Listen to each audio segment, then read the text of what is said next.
Hello বন্ধুরা, দেখো আজকে বাজার থেকে কি কি নিয়ে এসছে। এই যে এটা কি হচ্ছে, ওয়াটারমেলন।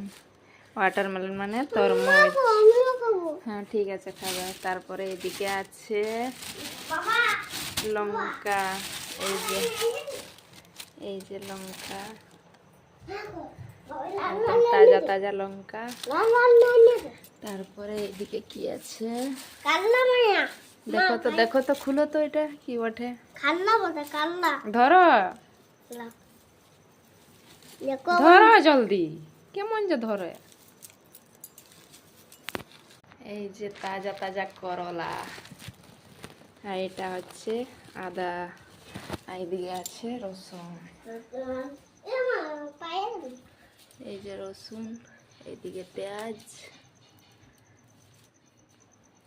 আজকে বাজারটা এইগুলাই নিয়ে এসছে, আজকে হাটে এগুলা বিক্রি।